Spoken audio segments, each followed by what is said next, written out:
ठीक है, सबसे पहले एग्जांपल नंबर 17, पेज नंबर 262। और ध्यान से सुनो, अभी तक जितना चैप्टर में करा है उससे बहुत अलग क्वेश्चन होंगे, अगर ध्यान से नहीं सुनोगे तो समझ में नहीं आएगा।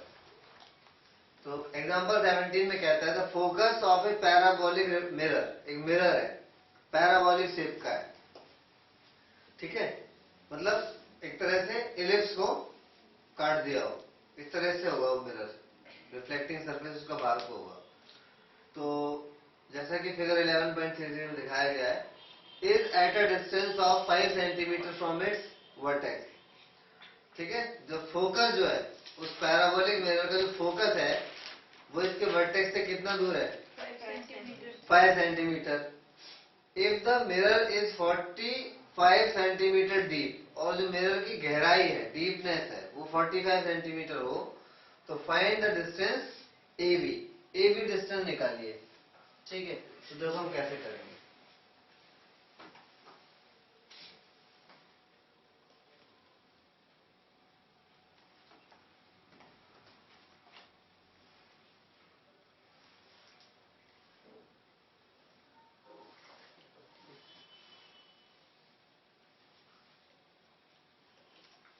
ये पैराबोलिक रिफ्लेक्टर है, ठीक है, ऐसे करके बना होगा, और उसका फोकस लाई कर रहा है 5 सेंटीमीटर फ्रॉम वर्टेक्स, तो कोऑर्डिनेट क्या हो गए, 5 फोकस हो गया।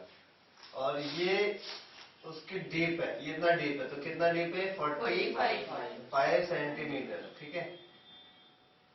और ये पॉइंट है ए, ये पॉइंट है B, we have to find out A B, है ना, find the distance A B की लेंथ निकालनी है।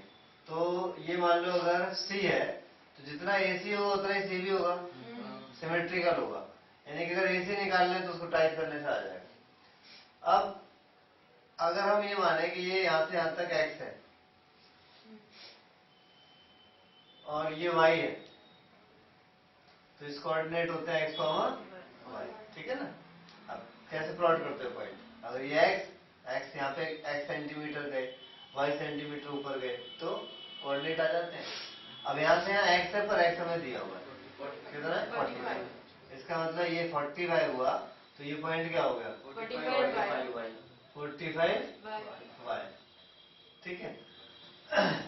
और वाई एक्चुअली नहीं मान सकते, वाई इक्वेशन में होगा तो उसको y1 मान लेते हैं। x मतलब पॉइंट गिवन वैल्यू या जो आप एज्यूम करोगे x1 y1 मानी जाती है। और इक्वेशन, अब ये किस पैराबोला की तरह लग रहा है आपको, राइट पैराबोला, है ना। तो अकॉर्डिंग और condition given the equation of parabolic reflector, the equation of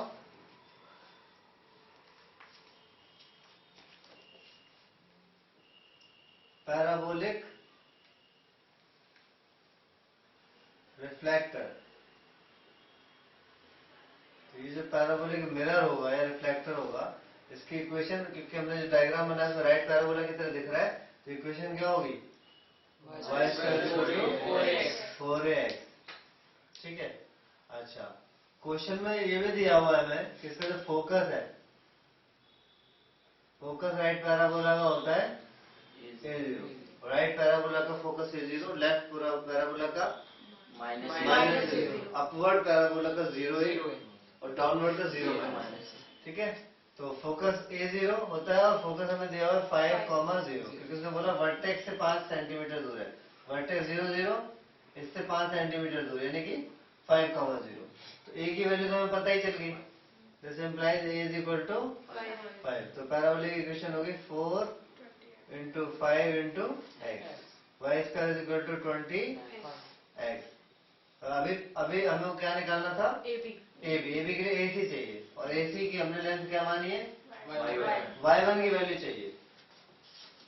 according पर कंडीशन, जो पॉइंट हमने y1 माना, जो लेंथ y1 मानी, उस हिसाब से वो ए के कोऑर्डिनेट हो रहे हैं 45, y1, this lie on parabola, parabola पे लाई कर रहा है ये पॉइंट, ये पॉइंट पैराबोला के ऊपर लाई कर रहा है ना, कर फोकस लाई नहीं कर रहा पैराबोला के ऊपर, फोकस तो अंदर कहीं पे कोई पॉइंट होता है, पर इधर पढ़ने वाले पॉइंट उसकी इक्वेशन को सेटिस्फाई करेंगे, फोकस नहीं कर सकता, ठीक है। जो उसके कर्व पे सर्कमफ्रेंस, जो सर्कमफ्रेंस टाइप का मान सकते हो सर्कल के लिए, यहाँ पे पैराबोला का ये जो कर्व है इस पे लाई कर रहा है, तो अगर लाई कर रहा है तो ये पैराबोला की इक्वेशन को सेटिस्फाई करेगा, तो we can put 45 in place of x and y1 in place of y। तो बोलो y1 स्क्वायर 20 मल्टीप्लाई बाई 45 45, तो y1 square is equal to 2 into 2 कितना आ रहा है, 900 आ रहा है, सीधा कर लो, 900 का मतलब